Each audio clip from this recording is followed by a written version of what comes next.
C7 voice நேயர்களுக்கு வணக்கம். தமிழகத்துடைய 17வது சட்டமன்ற கூட்டத்தொடருடைய முதல் நாள் நல்லபடியாவே நிறைவடைஞ்சிருக்குன்னு சொல்லலாம். எதனால அப்படின்னா, கடந்த காலங்கள்ல திமுக அதிமுக ஆட்சியில் இருந்தப்ப சட்டப்பேரவையுடைய கூட்டத்தொடர் நடக்கிறப்ப ஆளுநருடைய உரை முக்கியமா கவனிக்கப்படும். திமுக ஆட்சியில முன்னாள் முதல்வர் மு.க.ஸ்டாலினுக்கும் ஆளுநர் ரவிக்கும் இடையில நிறைய சர்ச்சைகள் ஏற்பட்டிருந்தது.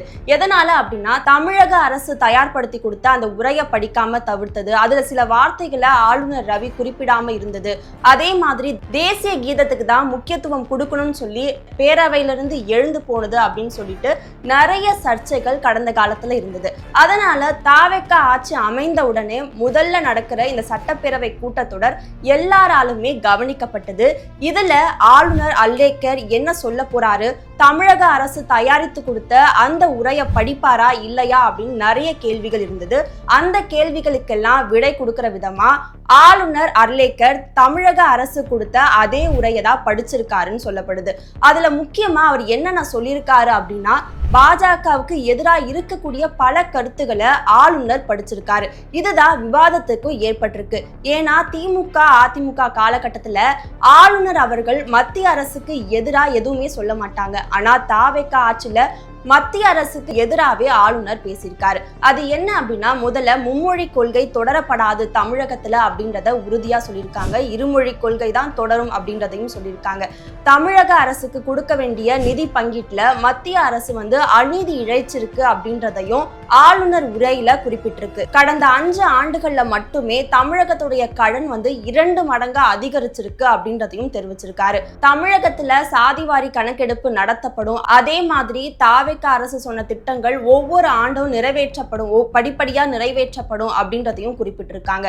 அதே மாதிரி காமராசர், அம்பேத்கர், அண்ணா, வேலு நாச்சியார் அப்படின்னு சொல்லிட்டு தாவேகாவுடைய கொள்கை தலைவர்களுடைய பெயரை ஆளுநர் சொல்லியிருக்காரு. காவேரி விவகாரத்துல தமிழ்நாட்டுக்கு உரிய நீதியும் கிடைக்கணும் அப்படின்னு சொல்லிட்டு ஆளுநர் உரையில குறிப்பிட்டிருக்காங்க.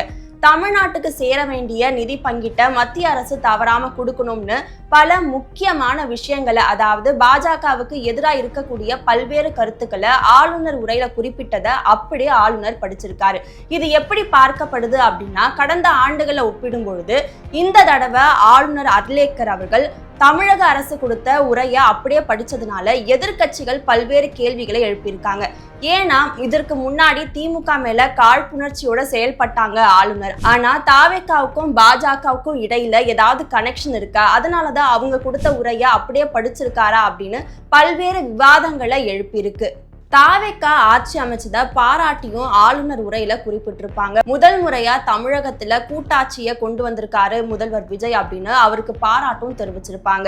திமுக ஆட்சியில அதிகமா குற்றம் சாட்டினது என்ன அப்படின்னா, நிதி பகிர்வு தான். மத்திய அரசு தமிழகத்துக்கு தேவையான நிதியை கொடுக்காம தவிர்க்கிறாங்க அப்படின்னு பல இடங்கள்ல திமுக குற்றம் சாட்டியிருப்பாங்க.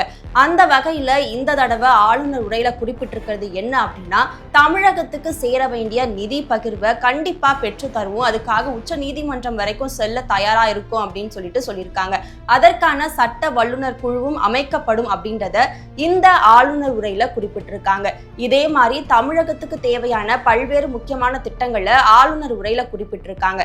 ஆனா அதே சமயம் இப்ப தமிழகத்துல மிகப்பெரிய பிரச்சனையா இருக்கக்கூடியது என்ன அப்படின்னா, போதைப் பொருள், சட்ட ஒழுங்கு பிரச்சனை, அதே மாதிரி மின்வெட்டு. இது பத்தின ஏதாவது ஒரு விஷயத்த ஆளுநர் உரையில குறிப்பிடுவாங்க அப்படின்னு எதிர்பார்க்கப்பட்டது. ஆனா அது முழுமையா பெறல. அதை தவிர்த்து பல்வேறு முக்கியமான திட்டங்கள்ல ஆளுநர் உரையில குறிப்பிட்டிருக்காங்க. காவேரி மேகதாது அணை கட்டுற விவகாரம் தொடர்பாகவும் ஆளுநர் உரையில குறிப்பிட்டிருக்காங்க. ஆனா இது ஏன் கடுமையா காங்கிரஸை எதிர்க்கல அப்படின்ற ஒரு கேள்வியும் எழுந்திருக்கு.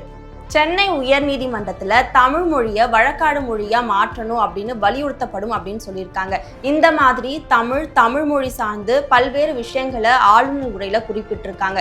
ஆளுநர் உரைக்கான பதிலுரைய சிஎம் செவ்வாய்க்கிழமை சொல்வாரு அப்படின்றத அலுவல் கூட்டத்துல முடிவெடுக்கப்பட்டிருக்கு.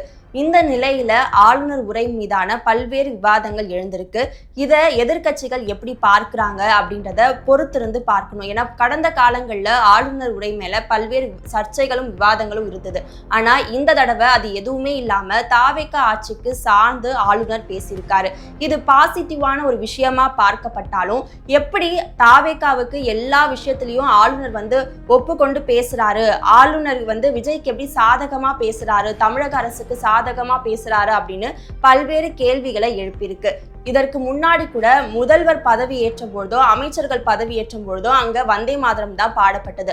ஆனா இந்த கூட்டத்தொடர்ல தமிழ்தாய் வாழ்த்துக்கு தான் முதல் உரிமை கொடுத்திருக்காங்க. தேசிய கீதம் 2 முறை பாடப்பட்டதுனால எதிர்க்கட்சிகள் இது மரபு மீறின செயல் அப்படின்னு சொல்லியிருந்தாங்க.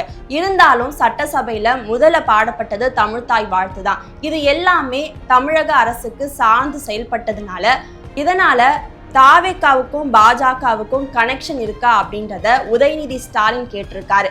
வரும் காலங்கள்ல இது எப்படி எதிரொலிக்கும் அப்படின்றத பொறுத்திருந்து பார்க்கலாம்.